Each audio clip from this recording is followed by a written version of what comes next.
அஸ்ஸலாமு அலைக்கும். வணக்கம் நண்பர்களே. நம்ம இன்றைக்கி இந்த வீடியோவில் மைக்ரோசாஃப்ட் எக்ஸலில் பேஜ் லேஅவுட்டில் ஒரு சில கமாண்டை பற்றி பார்த்துருக்கோம். லாஸ்ட் வீடியோவில் நம்ம என்ன பார்த்தோம்னா ஓரியன்டேஷன், அதே மாதிரி சைஸ்னு என்னன்னு சொல்லி பார்த்தோம். இந்த வீடியோவில் பிரிண்ட் ஏரியா இந்த இருக்குது பாருங்கள். பிரிண்ட் ஏரியா கிளிக் பண்ணிங்கன்னா அது ரெண்டு கமாண்ட் இருக்குது. ஒன்று செட் பிரிண்ட் ஏரியா, இன்னொன்று வந்து கிளியர் பிரிண்ட் ஏரியா. ரெண்டு கமாண்ட் இருக்குது. அப்படின்னா என்னென்னு பார்ப்போம். இப்போ எக்ஸாம்பிளுக்கு என்ன செய்வீங்க, இந்த டேட்டாஸ் ஃபுல்லாக என்ட்ரி பண்ணி வச்சுருக்கீங்க. இப்போ எனக்கு பிரிண்ட் அவுட் எடுக்கிற மாதிரி தான் என்ன செய்வீங்க, நீங்கள் நேராக பிரிண்டிங் போவீங்க.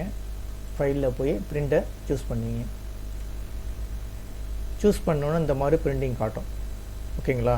ஒரு பேஜுக்கு வந்து எவ்வளவு பிரிண்டிங் பண்ண முடியுமோ அந்தளவு உங்களுக்கு வந்து டிஸ்பிளே பண்ணி காட்டும். எனக்கு இந்த மாதிரி தேவையில்லை, எனக்கு ஒரு குறிப்பிட்ட டேட்டா மட்டும்தான் வேணும். அப்போ அந்த மாதிரி சுச்சுவேஷனில் நம்ம என்ன செய்யலாம், நீங்கள் இந்த பிரிண்ட் ஏரியாவை சூஸ் பண்ணிக்கலாம். இப்போ ஜஸ்ட் நீங்கள் பிரிண்ட்டு கொடுத்தீங்கன்னா என்ன செய்யுதுன்னா, ஒரு பேஜில் எந்த அளவு நீங்கள் பிரிண்டிங் பண்ண முடியுமோ அந்த அளவு வந்து உங்களுக்கு டிஸ்பிளே பண்ணி காட்டுது. எனக்கு அந்த மாதிரி தேவையில்லை, பேக் வெளில வந்துடுங்க. இப்போ எனக்கு வந்து குறிப்பிட்ட ஏரியா மட்டும்தான் வேணும். எக்ஸாம்பிளுக்கு எனக்கு இந்த அளவு மட்டும் போதும். எனக்கு இப்போ எனக்கு ஒரு 8 காலம் வரைக்கும் மட்டும் எனக்கு பிரிண்டிங் பண்ணால் போதும், பாக்கி எல்லாம் எனக்கு தேவையில்லை. சப்போஸ் ஒரு 20-30 பேஜ் அடிச்சிருக்கீங்க, உங்களுக்கு வந்து சும்மா ஒரு 8 காலம் 8 ரோ இல்லை 10 ரோ மட்டும் எனக்கு பிரிண்டிங் வேணும்னா என்ன செய்ய வேண்டியது, இந்த மாதிரி நீங்கள் செலெக்ஷன் பண்ணிங்க. ஒன்றும் கிடையாது, நீங்கள் மவுஸ் அப்படி ஜஸ்ட்டு கிளிக் பண்ணி ட்ராக் பண்ணி இழுத்திங்கன்னா போதும். உங்களுக்கு எந்த அளவு வேணுமோ அந்த அளவு ட்ராக் பண்ணி இழுத்துங்க. எனக்கு இந்த அளவு வேணும்னு வச்சிங்களேன். இப்போ இதை மட்டும் நீங்கள் செலெக்ஷன் பண்ணிக்கிறீங்க. ஓகேங்களா? செலெக்ஷன் பண்ணிவிட்டு நேராக என்ன செய்ய வேண்டியது, பிரிண்ட் ஏரியாவை கிளிக் பண்ணிங்கன்னா அது 2 ஆப்ஷன் இருக்கும். ஒன்று செட்டு பிரிண்ட் ஏரியா, இன்னொன்று வந்து கிளியர் பிரிண்ட் ஏரியான்னு இருக்கும். இப்போ நீங்கள் என்ன கொடுத்துருங்க, செட் பிரிண்ட் ஏரியா கொடுத்துருங்க. செட்டு பிரிண்ட் ஏரியா கொடுத்தாச்சுன்னு என்ன செய்யும், இந்த பிரிண்டிங் ஏரியாவை வந்து செட் பண்ணிடுச்சு. இப்போ வந்து என்ன செய்யும், நீங்கள் பிரிண்டிங் கொடுத்தீங்கன்னா ஒன்லி நீங்கள் என்ன செட் பண்ணியிருக்கீங்களோ அது மட்டும் தான் காட்டும். இப்போ எக்ஸாம்பிளுக்கு பாருங்கள். இப்போ ஃபைலில் போய் நான் வந்து பிரிண்ட் கொடுக்குறேன்.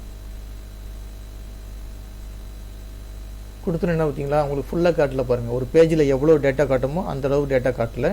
நீங்கள் என்ன டேட்டா செலக்ட் பண்ணியிருக்கீங்களோ அந்த டேட்டா மட்டும் தான் காட்டும். ஆனால் ஒரு பேஜில் என்ன இது வரைக்கும் பிரிண்ட் ஆகும், லாஸ்ட் வரைக்கும் பிரிண்ட் ஆகும். ஆனால் என்ன செய்ய, நம்ம வந்து என்ன செஞ்சுருக்கோம், பிரிண்ட் ஏரியா செலக்ட் பண்ணியிருக்கோம்.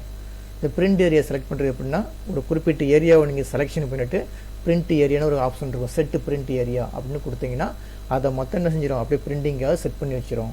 எப்போ நீங்கள் பிரிண்ட் கொடுக்கும்போது அந்த இது மட்டும் தான் வரும். ஓகேங்களா? இப்போ எனக்கு பேக் டு நார்மலாக வேணும், எனக்கு ஒரு ஃபுல் பேஜ் வேணும்னு என்ன செய்ய, திருப்பி போய் அந்த பிரிண்ட் ஏரியாவை கிளிக் பண்ணிவிட்டு கிளியர் பிரிண்ட் ஏரியான்னு கொடுத்துருங்க. இப்போ கிளியர் பிரிண்ட் ஏரியான்னு கொடுத்துட்டிங்கன்னா அந்த நம்ம செட் பண்ணது வந்து கிளியர் ஆகிடும்.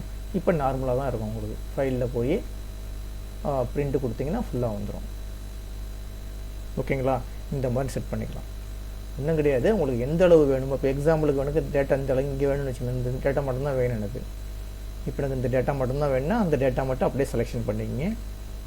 செலெக்ஷன் பண்ணிவிட்டு நேராக போய் பிரிண்ட் ஏரியாவில் செட்டு பிரிண்ட் ஏரியான்னு கொடுக்குறீங்க. அவ்வளோதான். கொடுத்துட்டு இப்போ ஃபைலில் போய் பிரிண்ட்டுன்னு கொடுத்தீங்கன்னா அந்த ஏரியா மட்டும்தான் உங்களுக்கு என்ன செஞ்சோம், டிஸ்பிளே பண்ணி காட்டும். இப்போ பிரிண்ட் கொடுத்தீங்கன்னா அதை நீங்கள் என்ன செலெக்ஷன் பண்ணியிருக்கீங்களோ அது மட்டும்தான் செய்யும், பிரிண்டிங்கில் வரும். கேன்சல் பண்ணுற மாதிரி இருந்தால் கேன்சல் பண்ணிக்கலாம். கேன்சல் பண்ணலன்னா திருப்பி அதே தான் வந்துகிட்டு இருக்கும். அப்போ திருப்பி கேன்சல் பண்ணுற மாதிரி இருந்தால் கிளியர் பிரிண்ட் ஏரியான்னு கொடுத்தீங்கன்னா கேன்சல் ஆகிடும். இப்போ நார்மலாக நீங்கள் கிளிக் பண்ணிவிட்டு ஃபைலில் போய் பிரிண்ட் கொடுத்தீங்கன்னா என்ன செய்யும், ஒரு பேஜுக்கு ஃபுல்லாக காட்டும். ஓகேங்களா? இப்போ பிரிண்ட் ஏரியான்னு என்ன புரியுதா? பிரிண்ட் ஏரியா என்னென்னா, நீங்கள் டைப் பண்ணிருக்கக்கூடிய டாக்குமெண்ட்டில் ஒரு குறிப்பிட்ட ஏரியா மட்டும் உங்களுக்கு பிரிண்டிங் எடுக்கிற மாதிரி இருந்தால் அந்த ஏரியாவை செலெக்ஷன் பண்ணிவிட்டு செட்டு பிரிண்ட் ஏரியான்னு கொடுத்துட்டிங்கன்னா அந்த ஏரியா மட்டும் நீங்கள் என்ன செஞ்சுக்கலாம், அந்த டேட்டாஸ் மட்டும் நீங்கள் பிரிண்ட் அவுட் எடுத்துக்கலாம். ஓகேங்களா?